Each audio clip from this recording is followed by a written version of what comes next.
Salut, ici Jean-François de Sentier du Bonheur et aujourd'hui je voulais vous dire qu'en me promenant dans les rues de Caen hier, j'ai eu une illumination. Alors une illumination pas au sens chrétien, j'ai pas découvert Dieu, peut-être qu'il me serait tombé dessus, mais ce que j'ai découvert, c'est que je me suis rendu compte que depuis pas mal de temps, eh bien, depuis le début de ma vie pratiquement, je vivais en ayant toujours en toile de fond un problème qui m'ennuyait. Alors je sais, vous allez me dire, si vous avez un cancer, je vous plains, hein, je compatis. Si vous avez des problèmes graves d'argent, si vous avez des problèmes avec votre famille, avec vos enfants, avec vos parents, eh bien vous devez vous dire, oui, moi aussi j'ai des problèmes et ce sont des problèmes récurrents. Toutefois, en regardant une vidéo de Fabrice Vidal, décidément, je fais beaucoup Midal. Décidément, je lui fais beaucoup de publicité en ce moment, mais bon, je l'avais un peu mal classé, il faut le reconnaître.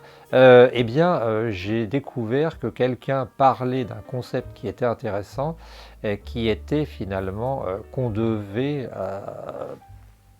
prendre à bras le corps notre vie et qu'il ne fallait pas attendre de vivre dans un futur qui sera un futur intéressant, qui sera un futur bien, et de laisser le présent finalement n'être qu'une sorte de brouillon qu'on attend qu'il passe pour atteindre le futur intéressant.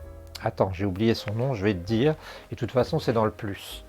Et non, je ne l'ai pas là. Donc je te le remettrai dans le plus. J'avais mis ça dans mon petit carnet. Ouais, voilà. Je l'ai oublié parce que là je suis dans la pièce où je tourne les vidéos. Et donc je te donnerai son nom. Cette personne qui est apparemment quelqu'un qui s'intéresse à la spiritualité disait aussi que ce genre finalement de prise en compte, on le fait seulement arrivé à un certain âge, qu'il faut toute une vie pour le comprendre.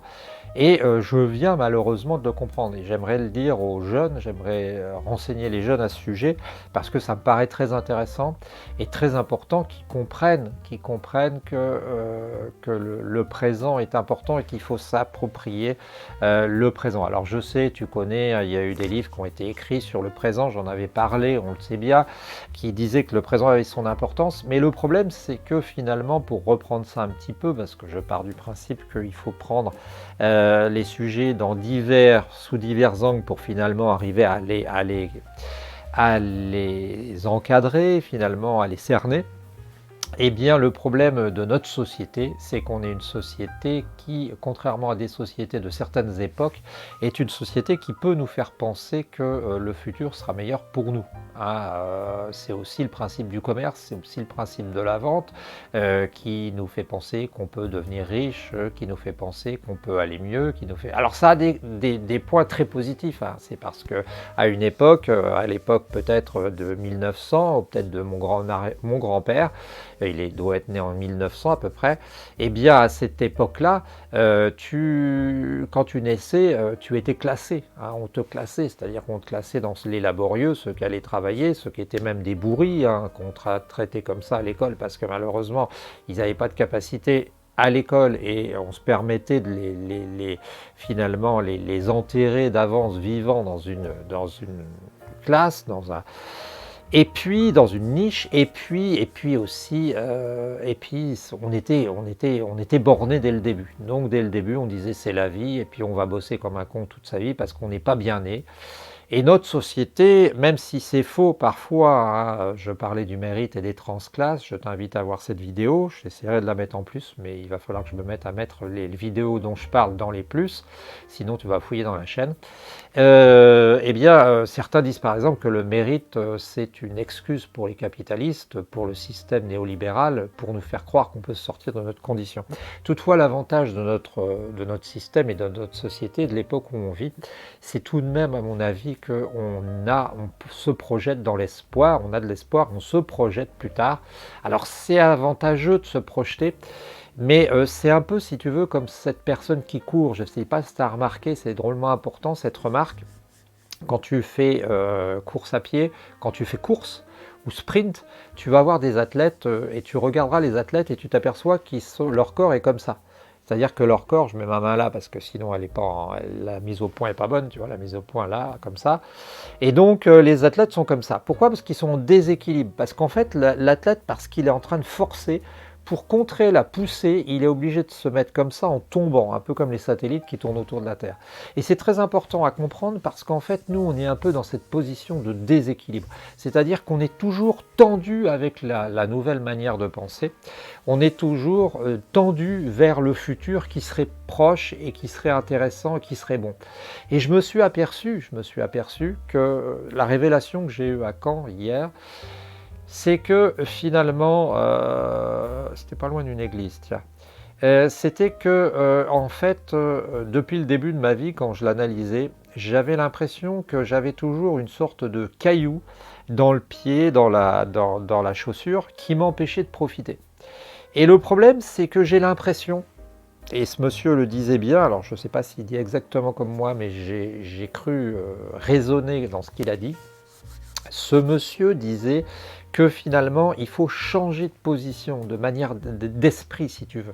Il faut changer d'esprit pour arrêter, je pense, d'être pris par cette manière de penser qui fait que on est dans un présent un peu, j'allais dire rubbish en anglais, un présent un peu poubelle, qui fait que dans ce présent poubelle qui n'a pas d'importance, eh bien on attend le futur. Et je pense que c'est très préjudiciable. Alors la manière de faire, je pense, qui est pas mal, c'est déjà de conscientiser. J'en avais parlé de la conscientisation, c'est quelque chose qu'on voit par exemple en Inde, quand les gens, les ONG, organisations non gouvernementales veulent aider les Harijans, les gens qui sont ah zut, les pauvres, ça va revenir, les intouchables, eh bien il faut d'abord qu'ils leur donnent la notion de conscience de ce qu'ils sont, la conscience de ce qu'ils ont le droit d'être. Hein, parce qu'à une époque, je te rappelle, si un intouchable touchait même justement, alors quelqu'un, il pouvait être tué. À une époque, si l'ombre d'un intouchable touchait quelqu'un, on allait le battre, etc. Et en fait, le truc par rapport à cette histoire d'intouchable, c'est qu'il faut leur donner la conscience, c'est qu'il faut conscientiser. Et nous, je pense que le fait de conscientiser, de prendre en conscience le fait qu'on est des êtres qui, si nous n'y prenons pas garde, attendons toujours la marche plus sain pour pouvoir vraiment vivre, si on ne prend pas conscience de ça, eh bien on risque de louper sa vie. Ou on risque au moins de ne pas la vivre pleinement. Et j'aimerais bien, moi, les jeunes qui nous écoutent, qui prennent conscience dès maintenant que, et moi on ne me l'a pas dit, que finalement leur vie va être remplie de moments où ils sentiront qu'ils sont en transition et qu'ils vont vers quelque chose. Mais toutefois, il faut aussi profiter de cette vie et essayer de mettre cette pensée de côté. Sinon, on finit par vivre simplement tout le temps avec des problèmes et tout le temps dans le gris alors qu'on pourrait être dans le multicolore.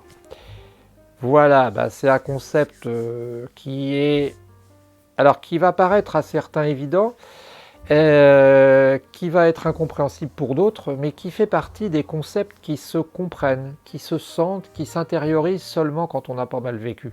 C'est-à-dire que c'est parce que j'ai hier, en me promenant dans Caen, eu l'impression que quelque chose m'ennuyait, je me suis rappelé de quelque chose qui m'ennuyait, que je me suis rendu compte qu'en fait, eh bien, cette chose même qui m'ennuyait avait toujours existé sous différentes formes, différentes choses, mais qui fait que depuis le début de ma vie, j'ai l'impression que j'ai toujours un caillou dans la chaussure. Alors pour vivre correctement, eh bien, il faut traiter ce caillou et peut-être que c'est difficile à expliquer, parce que ça ne veut pas dire que si tu as des problèmes d'argent, tu vas supprimer tes problèmes d'argent. Ça veut dire que tu vas aborder la vie d'une autre manière. Et peut-être que la solution, ce serait de